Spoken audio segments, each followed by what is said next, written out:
नमस्कार, आपका बात 25 में स्वागत है। तो बात 25 में एक बहुत ही महत्वपूर्ण जो विषय है जिसकी बहुत दिनों से ऐसा माना जाता था कि ऐसा होगा। और मैं तो अपने जैसे भी छोटे-मोटे आकलन के कारण कई बार ऐसा कहता था कि भई समय आने वाला है जबकि के अन्नामलई देश की राजनीति में एक महत्वपूर्ण जो है वो भूमिका निभाएँगे।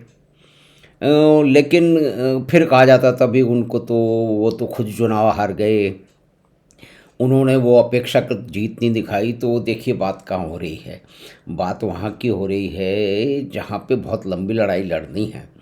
लेकिन उन्होंने एक काम तो किया था बड़ा ही महत्वपूर्ण पिछले चुनाव के दौरान कि उन्होंने जो बीजेपी के वोट थे वो 3% से बढ़ा के 11% तो ले आए। तो इतना बड़ा एक 3-4 गुना उन्होंने परिवर्तन कर दिया। और उसके बाद में जो उनकी क्षमताएँ हैं, उनके जो टैलेंट है और उनकी जो पॉपुलैरिटी है पूरी पैन इंडिया पूरे भारत में, तो उसकी तरफ से देखा जाए तो सिर्फ़ उनको एक लंबी लड़ाई जो है, उसमें अटकाने के से बजाय एक अधिक बड़ी भूमिका अगर उनको सेंट्रल गवर्नमेंट में मिल जाए, वो कौन-सी मिनिस्टर की पोस्ट हो सकती है उसमें तो हम ज़्यादा कोई अंदाज़ा नहीं लगाना चाहेंगे क्योंकि इसमें कुछ भी हो सकता है। लेकिन ये बात महत्वपूर्ण है कि आने वाले समय में के अन्नामलाई जो कि एक मैकेनिकल इंजीनियर हैं और उसके बाद के अंदर एमबीए हैं और फिर उसके बाद में आईपीएस ऑफिसर रहे हैं। ये जो सिंघम वगैरह का जो नाम है ना इन्हीं के ऊपर जाता है। इन्होंने बेंगलोर में जो गुंडा बदमाश थे उनको बिल्कुल ठोक पीट कर ठीक कर दिया था। तो इनके पास एक बहुत बड़ी क्षमता है, एक समझ है एडमिनिस्ट्रेशन की और क्राइम को कैसे टैकल करना है इसकी। और फिर उसके बाद में बहुत सारे ऐसे गुण हैं जिनसे ये जो एक फेक किस्म की नॉर्थ साउथ डिवीज़न की पॉलिटिक्स राजनीति बहुत सारे नेता बड़े लंबे समय तक चलाते रहे हैं। उन सब लोगों के नाम लेने की आवश्यकता नहीं है। कुछ तो पत्रकार हैं राजदीप सरदेसाई जैसे, जो लगातार इस तरह की चीज़ों को हवा देते हैं। राजनीतिज्ञ तो हैं ही। तो ख़ैर एक जो सब नेशनलिज़्म है या कि वो है और वो है किस पे? वो हिंदू विरोध पे है, हिंदी विरोध पे है। तो वो तो सारे बैकग्राउंड हैं। लेकिन आज ये बात है कि अन्नामलाई को वहाँ पे वो अध्यक्ष थे तमिलनाडु में, वहाँ से वो हट गए थे। फिर उसके बाद में बाहर एक बहुत बड़ी कोई ट्रेनिंग थी उसमें भी इन्हें भेजा गया। वहाँ दुनिया भर के नेताओं से मिले जो नए नेता हैं, जो कि युवा नेता हैं, जो कि उन देशों में आने वाले समय महत्वपूर्ण जो है वो स्थिति में होंगे, वहाँ पे नेतृत्व प्रदान करेंगे, उनसे इनको मिलवाया गया। तो ये किसी एक लंबे प्लान के ज़रिए ही निकलवाया गया है। और फिर इन्होंने इतने कम समय में 40 साल के आसपास की उनके पास उम्र है, यानी कि वो बहुत लंबी पारी राजनीति में खेलने वाले हैं। और उनके सेंटर में आने से और कोई महत्वपूर्ण पोजीशन पाने से सबसे बड़ा जो असर पड़ने वाला है वो साउथ की जो नॉर्थ साउथ डिवीज़न की फालतू की राजनीति है, राजदीप सरदेसाई जैसे लोगों की जो गलत सलत ऊटपटांग धारणाएं हैं, उनके ऊपर एक ऐसा उत्तर होगा कि जिसके लिए फिर उनके पास में कोई उत्तर रह नहीं जाएगा। अब इसमें अंदाज़ा कुछ नहीं लगाते हैं। हमें ये लग रहा है एक बहुत ही प्रतिभाशाली एक राजनीतिज्ञ हैं, बहुत पढ़े लिखे हैं, समझदार हैं और इन्होंने कम उम्र में बहुत सारी अपने क्षेत्र में विभिन्न क्षेत्रों में अपनी समझ और अपने इनिशिएटिव यानी कि जो इनकी जो आगे बढ़ के काम करने की जो तरीका है उसको स्थापित कर दिया है। और बड़ी एक पॉलिटिकल रोल निभाने के लिए ये अब तैयार है। पता नहीं ऐसे वैसे कैसे कैसे लोगों को राज्यसभा भेजा जाता है।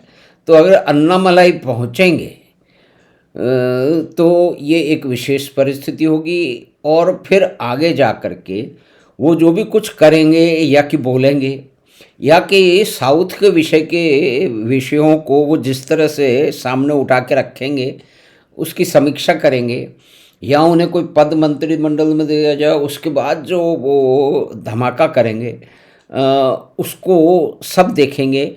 और ये जो झूठ का एक नैरेटिव है जो कि राजदीप सरदेसाई और बहुत सारे राजनीतिज्ञों ने, जो कि हमेशा डिवीजन की राजनीति करते हैं, वो तो अंग्रेज़ों के बारे में कहते थे ना कि अंग्रेज़ जो है ना डिवाइड एंड रूल करते हैं।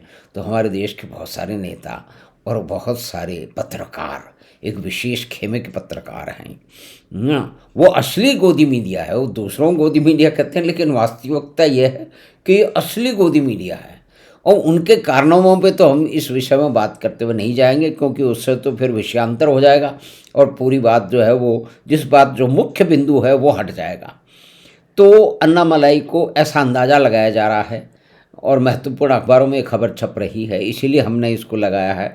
क्योंकि बहुत सारे लोग, जो कि ये एक ऐसी घटना है कि चुनाव हो रहे हैं, बंगाल में 90% से ऊपर वोटिंग हो चुकी है, और जो है वो तमिलनाडु में तो एक ही फौज की वोटिंग थी, वो भी 84% के आसपास हुई है।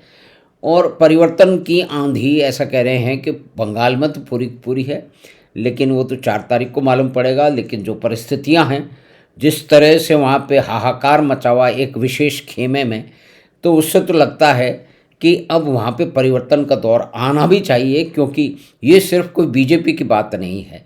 जिस तरह की घटनाएं पश्चिम बंगाल में होती रही हैं, तो उसमें एक सुधार की गुंजाइश एक नेशनलिस्ट पार्टी के या कि सेंट्रिस्ट पार्टी का आने से ही होगी।